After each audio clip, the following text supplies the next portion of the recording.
얼마 전 한 시청자분께서 이런 사연을 보내주셨어요. 71세 조명숙 할머니의 이야기입니다.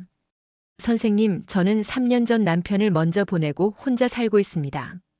외로움을 달래기 위해 동네 복지관에서 하는 노래교실에 나가고 있는데 거기서 만난 66세 홍자 씨와 친해졌어요.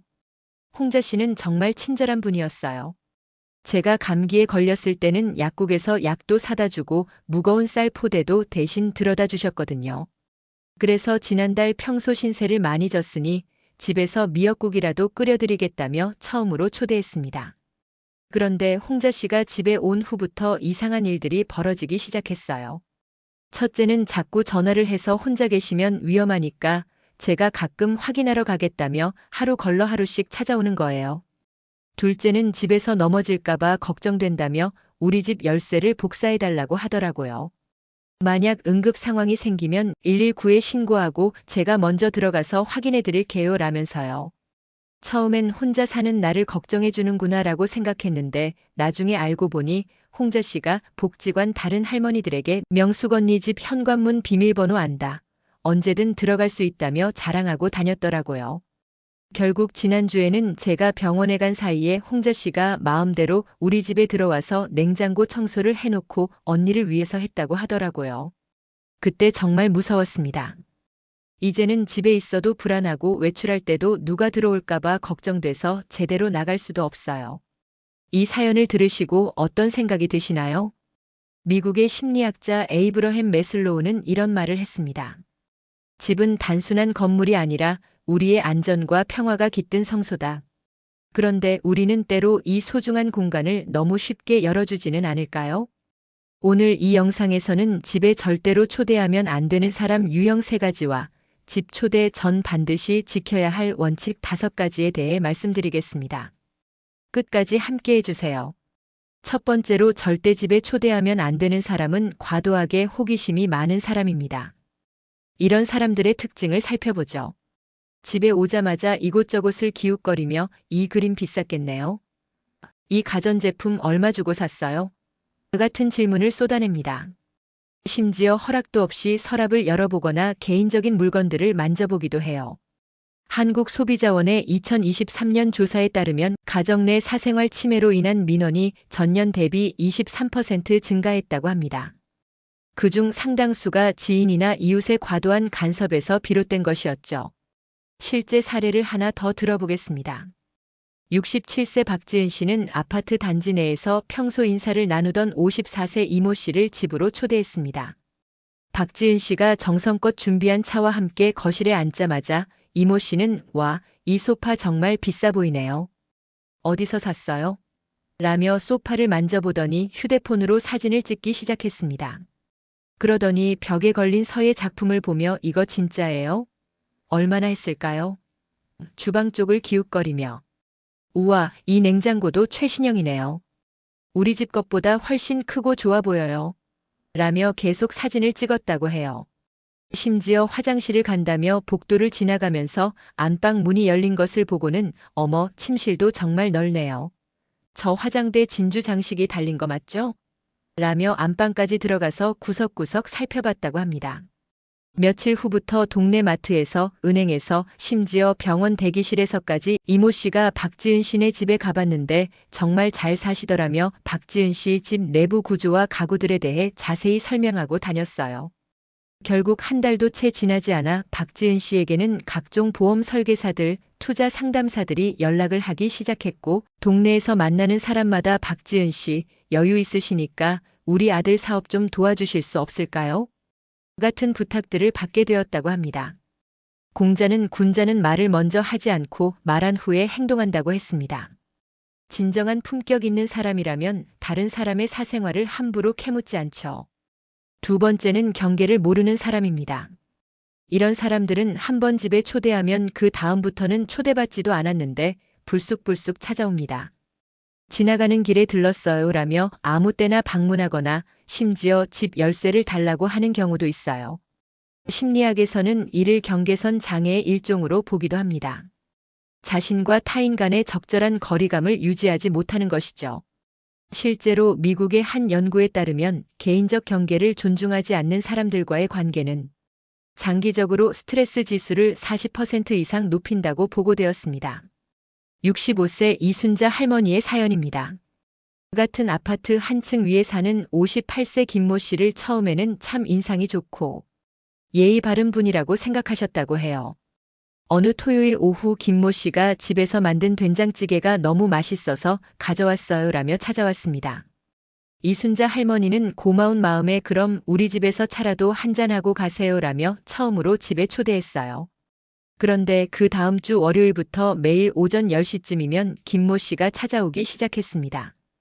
아침 드셨어요? 오늘 날씨 좋으니까 같이 산책 어때요? 마트에서 과일 샀는데 같이 드려요 하며 이유를 만들어서는 하루도 빠짐없이 나타났어요. 처음 일주일은 혼자 사시는 나를 챙겨주시는구나라고 생각했지만 점점 부담스러워지기 시작했습니다. 김모 씨는 한 번 오면 꼭 3, 4시간씩 앉아 있으면서 이순자 할머니가 좀 피곤해서 쉬고 싶다고 말해도 저도 집에 혼자 있으면 심심해서요라며 자리를 뜨지 않았어요. 심지어 이순자 할머니가 외출하려고 하면 저도 같이 갈게요라며 따라오고 병원 진료를 받으러 갈 때도 혼자 가시면 위험하니까 제가 모셔다 드릴게요라며 끝까지 따라왔다고 합니다. 결국 이순자 할머니는 스트레스로 잠도 제대로 못 이루고 식욕도 떨어져서 동네 병원에 가셨는데 의사 선생님이 스트레스성 위염이라고 진단하셨다고 해요.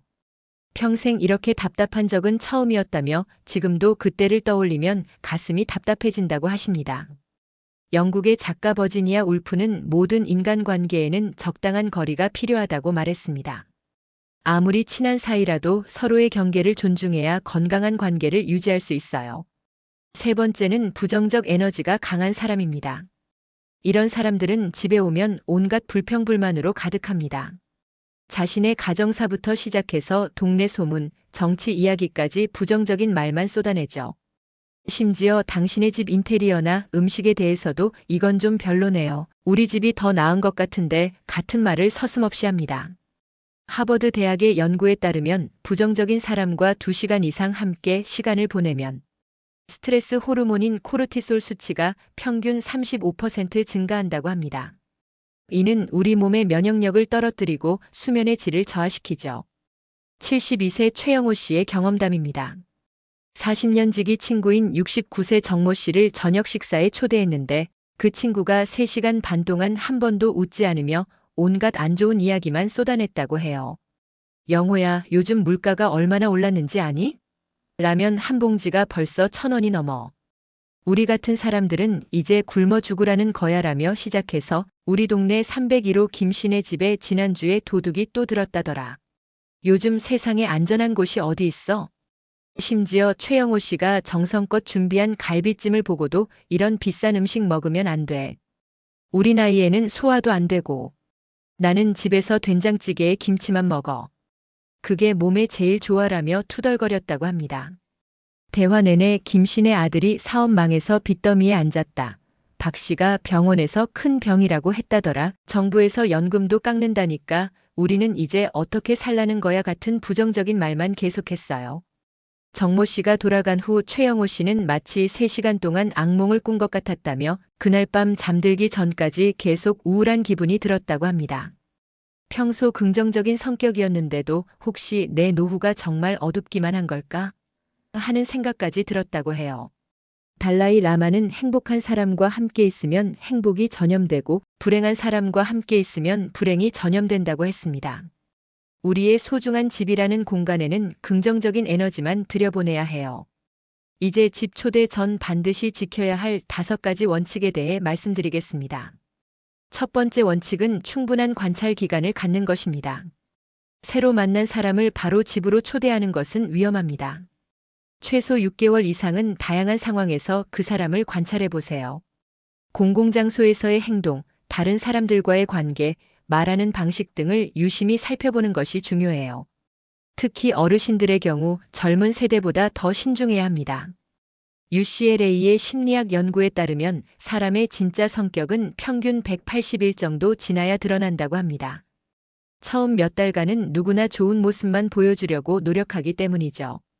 실제로 많은 사기범들이 이런 심리를 악용합니다. 처음에는 친절하고 좋은 사람인 척 접근해서 신뢰를 쌓은 다음 집에 초대받은 후 범행을 저지르는 경우가 많아요. 두 번째는 점진적으로 관계를 발전시키는 것입니다. 처음에는 커피숍이나 공원 같은 공공장소에서 만나보세요. 그 다음 단계로 동네 식당에서 식사를 함께하고 그래도 괜찮다 싶으면 집 앞 벤치에서 차를 마셔보는 것도 좋습니다. 이렇게 단계적으로 관계를 발전시키면서 상대방의 행동 패턴을 파악할 수 있어요. 만약 이 과정에서 조금이라도 불편하거나 의심스러운 점이 있다면 집 초대는 절대 하지 마세요. 69세 김정남 씨는 이런 원칙을 잘 지켜서 위험한 상황을 피할 수 있었다고 합니다. 새로 이사 온 50대 중반의 남성 이웃과 처음에는 아파트 정문 앞에서 가벼운 인사만 나누었어요. 그런데 그 이웃이 점점 가까워지려고 하면서 김 선생님, 혹시 은퇴하시기 전에 무슨 일 하셨어요? 아드님들은 뭐 하시나요? 이 아파트 집값이 얼마나 할까요? 그 같은 질문들을 자꾸 하더라는 거예요. 6개월 동안 동네 카페에서만 차를 마시면서 관찰해보니 그 사람이 다른 이웃들에게도 비슷한 질문들을 하며 각 집의 경제 상황을 파악하려고 하는 것을 발견했습니다. 심지어 김정남 씨네는 아마 적금을 많이 넣어두셨을 것 같은데 어느 은행을 주로 이용하세요? 라는 직접적인 질문까지 했어요. 직감적으로 뭔가 이상하다고 생각한 김정남 씨는 집 초대를 계속 미루면서 혹시 모르니 동사무소에 그 사람에 대해 문의해봤다고 합니다. 놀랍게도 그 이웃은 다른 지역에서 독거노인들에게 접근해서 신뢰를 쌓은 뒤 집에 초대받은 후 귀중품의 위치를 파악하고 나중에 절도를 저지른 전과가 있었다는 것을 알게 되었어요. 만약 그때 성급하게 집에 초대했다면 큰일 날 뻔했다며 지금도 아찔해한다고 합니다. 세 번째는 개인정보를 철저히 보호하는 것입니다. 집에 초대하기 전에는 물론이고 초대한 후에도 개인적인 정보는 최대한 공개하지 않는 것이 좋습니다. 은행 통장이나 중요한 서류들은 미리 치워두고 비싼 물건들도 눈에 잘 띄지 않는 곳에 보관하세요. 집 보안 시스템이나 열쇠 보관 장소 등도 절대 알려주면 안 됩니다. 경찰청 통계에 따르면 2023년 가정 침입 절도 사건 중 약 60%가 지인이나 그 지인의 소개로 집 구조를 미리 파악한 후 저질러진 것으로 나타났습니다. 특히 어르신들의 경우 연금이나 적금에 대한 정보, 자녀들의 경제적 상황 등을 쉽게 이야기하는 경향이 있는데 이런 정보들이 나중에 범죄의 표적이 되는 경우가 많아요. 네 번째는 시간과 횟수를 제한하는 것입니다. 집 초대는 특별한 경우에만 그리고 적절한 시간 동안만 하는 것이 좋습니다. 오늘은 2시간 정도만 차 한잔하고 가세요라고 미리 시간을 정해두는 거예요. 또한 너무 자주 초대하는 것도 피해야 합니다. 한 달에 한 번 정도가 적당하고 상대방이 당연하게 여기기 시작하면 횟수를 줄이는 것이 좋아요. 심리학자들은 기대 관리의 중요성을 강조합니다. 처음부터 명확한 경계를 설정해두면 나중에 생기는 오해나 갈등을 예방할 수 있어요. 마지막 원칙은 직감을 믿는 것입니다. 만약 누군가를 집에 초대하려는데 마음 한구석에서 불안감이나 의심이 든다면 그 느낌을 무시하지 마세요. 우리의 직감은 오랜 경험과 지혜의 결과물입니다. 특히 시니어 세대의 직감은 더욱 정확한 경우가 많아요. 수십 년간 쌓인 인생 경험이 무의식적으로 위험 신호를 감지하는 것이죠. 노벨 문학상 수상작가 도리스 레싱은 나이가 들수록 직감의 정확성이 높아진다고 말했습니다. 이는 과학적으로도 증명된 사실이에요. 실제로 75세 한복순 씨는 평소 동네 경로당에서 친하게 지내던 73세 박모 씨를 집에 초대하려던 참이었어요. 그런데 바로 그 전날 밤 잠자리에 들면서 갑자기 마음 한구석에서 묘한 불안감이 들었다고 합니다. 왜 이런 기분이 들까? 하며 밤새 뒤척이다가 다음날 아침 박모 씨에게 몸이 좀 안 좋아져서 다음 기회에 뵙겠다며 약속을 취소했어요. 그런데 일주일 후 같은 경로당에 다니는 78세 이모 할머니가 한복순 씨에게 이런 이야기를 해주었습니다. 박 씨가 이상한 소리를 하고 다니더라. 한복순 씨네 집에는 금반지랑 목걸이가 많을 것 같다. 혼자 살면서 현금도 집에 많이 둘 것 같다고 말이야.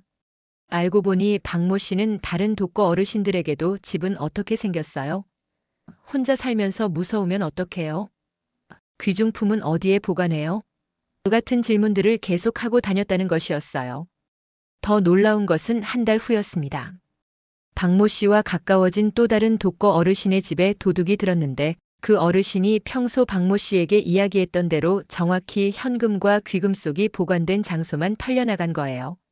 그때 그 이상한 느낌을 무시하지 않아서 정말 다행이었다며 한복순 씨는 지금도 그 순간의 직감에 감사하다고 말씀하십니다. 집은 단순한 거주 공간이 아닙니다.